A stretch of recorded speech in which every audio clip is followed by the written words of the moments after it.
friends, how are you?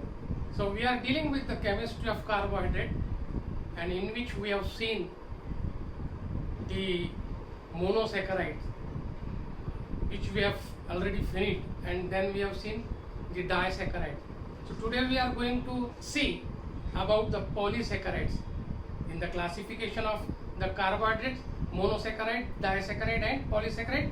We have already finished the monosaccharide, disaccharide. Now we are starting here the polysaccharides. You must know that I am teaching you as per the syllabus of all medical students that belongs to health, that is health science students. So you must see my all the videos which are connected to each other. You should not miss it, because I am teaching you as per the syllabus chapters which I am completing, that are very essential and important from the point of the examination. So today we are going to see polysaccharide. Polysaccharide means what? Polysaccharides are the compounds having more than 10 units of monosaccharide, is said to be the polymers also.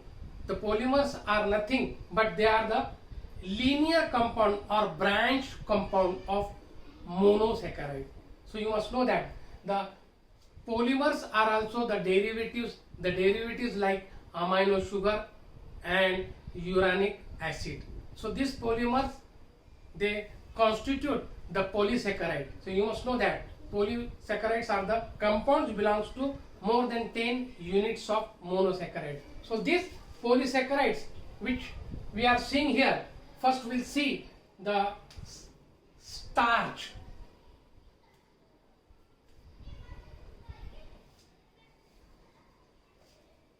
Starch is an polysaccharide which is generally present in the seeds, fruits, potatoes.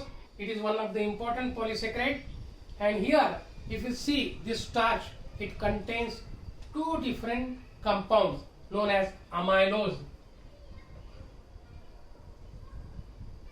and amylopectin.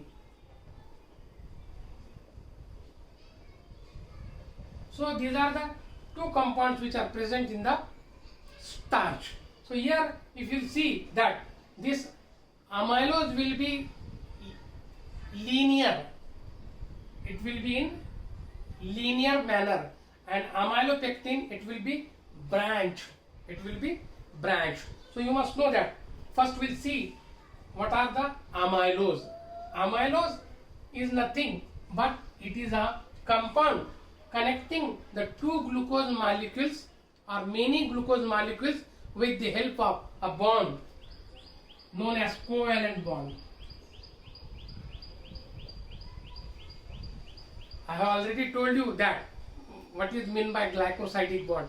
So they are connected with each other by glycosidic bond covalently, and these molecules are connected with each other, and you must know that this is the amylose will be in linear manner, in a straight manner, and they are present.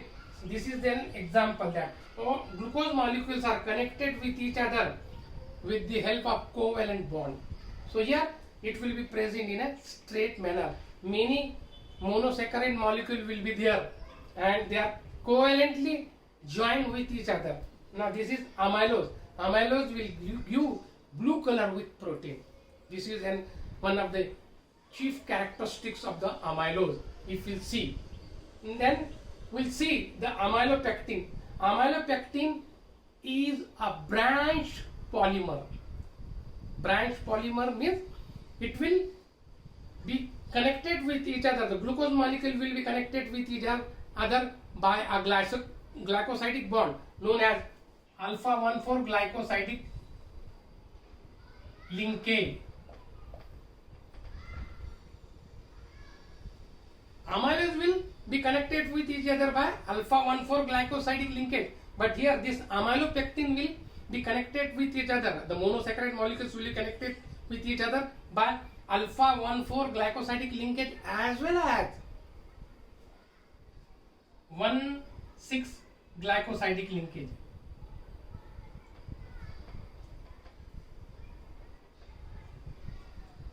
This is the difference between the amylose and amylopectin. So here two different bonds will be there, alpha 1,4 glycosidic linkage as well as the alpha 1,6 glycosidic linkage. So it means that the linkage will take place after 20 to 30 molecules of the monosaccharide at carbon atom number 6. Therefore, the rise of this alpha 1,6 glycosidic linkage will be there. The branching will take place at carbon atom number 6. So this is the carbon atom number 6. The branching will take place in amylopectin from carbon atom number 6. So you must know that it will have alpha 1,4 glycosidic linkage as well as alpha 1,6 glycosidic linkage. It will be present in amylopectin. But these two molecules, they are connected. Many molecules, they are connected in the amylose. They are having alpha 1,4 glycosidic linkage. So this is the main difference between the amylose and amylopectin. So here you must know that the other polysaccharide, it is called as the dextrin. Another one is dextrin. After the starch, dextrin will be there. Dextrin is the another polymer of, or you can say that the polysaccharide which is present generally in the bacteria, and it is hydrolyzed by an enzyme known as alpha amylase, and therefore it is said to be a partial reducing sugar, because already I have given the definition of the partial reducing sugar in disaccharide. Those reducing sugars which are present in free form, the aldehyde or ketone is present in free form, it's said to be the reducing sugar. So here this dextrin is nothing but it is a partial reducing sugar. So here you must know that it is hydrolyzed by an enzyme known as alpha amylase. So here dextrin cannot be fermented in the body. It cannot be fermented. Fermentation, you know what is the process of fermentation.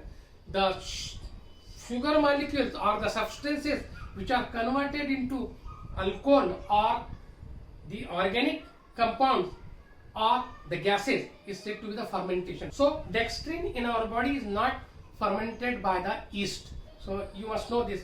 This is the another polysaccharide known as dextrin.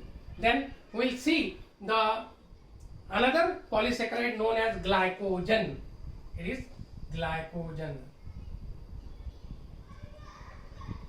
You must know that. Already I told you that glycogen is nothing but it is called as animal starch. It is called as animal starch. And in the human body, it is present in the liver and muscles.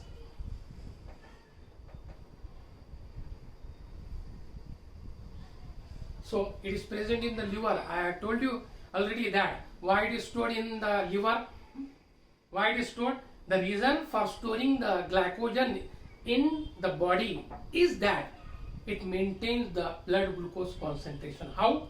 During the process or during the hypoglycemic reaction, or we can say that the hypoglycemic condition of the person, this glucose is needed by the body.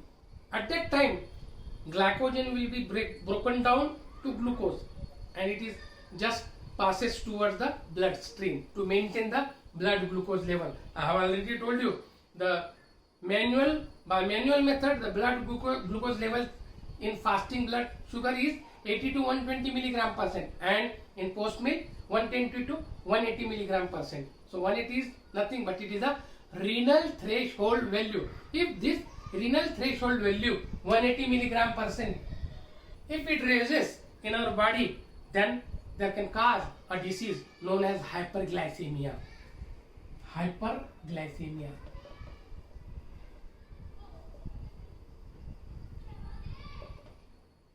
Hyper means the amount of sugar will be present in the blood will be more than the normal limit. normal limit. So that is known as hyperglycemia. You can say diabetes.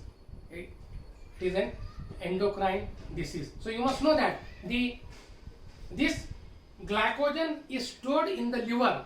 Whenever the glucose is needed by the body, it is supplied towards the bloodstream. Now we will see this. Glycogen is highly branched.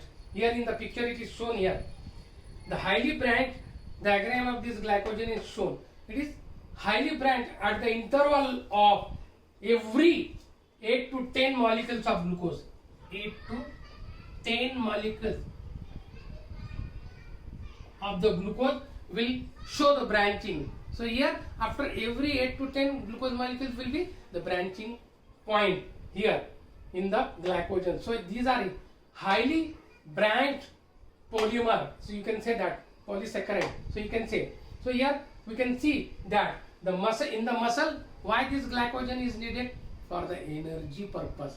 Whenever energy is needed by the body or by the cells, then this glycogen will provide energy in the body from the muscles. So you must know that these are the polysaccharides.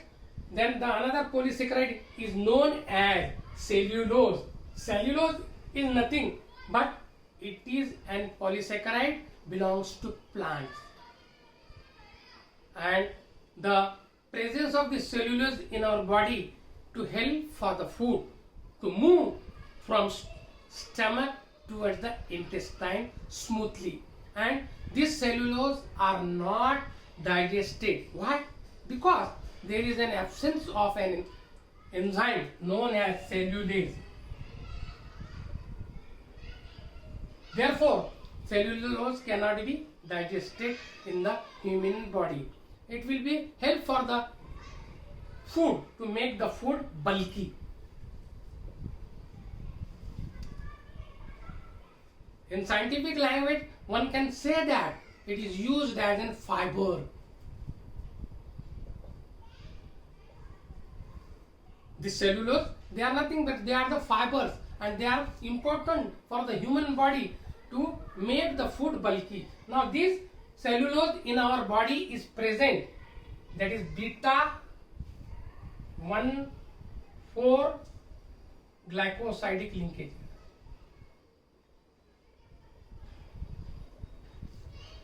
In our body, it will be present in beta 1,4 glycosidic linkage.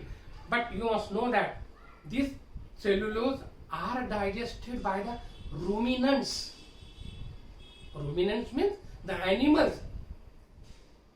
Those ruminate, or you can say ruminant means nothing but the animals which do the rumination in their mouth, so they can digest the food, that is they can digest the cellulose easily. Therefore these cellulose which are digested by the ruminants, that is due to the presence of some microorganisms in their body. Therefore it can be digested. So we'll see the another polysaccharide known as inulin. Inulin is also known as fructosan.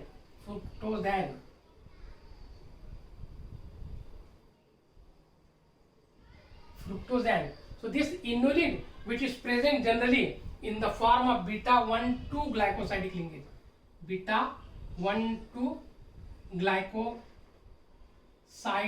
bond is present between the molecules. So here beta 1,2 glycosidic linkage will be there in the inulin, and this inulin is generally present in the tubers, garlic and onion. Tubers, garlic and onion. So here you must know that the sources of the inulin is tubers, garlic and onion. This inulin is not hydrolyzed by the enzyme alpha amylase.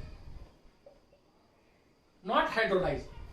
So here you must know that the inulin is not hydrolyzed by alpha amylase, and you should know that the main function, the chief functions of this inulin in our body to measure GFR. What is GFR? Glomerulus functional rate. GFR. This function is carried out by the kidney in our body. So this should be in a normal range. The GFR should be in a normal range, and the function of this inulin is to carry out the glomerulus function rate. Glomerulus functional rate. So this should be in a normal manner. So inulin play one of the important function in our body through the kidney. Monosaccharides comes together and they form the polysaccharide. Poly means more than 10 units of the monosaccharide. Therefore, these are all polysaccharide which we have seen today. And friends, I want to say one thing more, that you should see my video lectures and you should save my video lectures under the heading Medical Biochemistry series. So it will be helpful for your examination. Connectivity is there of the lectures, because I am not completing the whole chapter in a 1 or 2 videos. You have to see the more videos, more and more videos belongs to the chapter chemistry of carbohydrate. If you like my lecture, share it, give some comment and subscribe it. Thank you very much.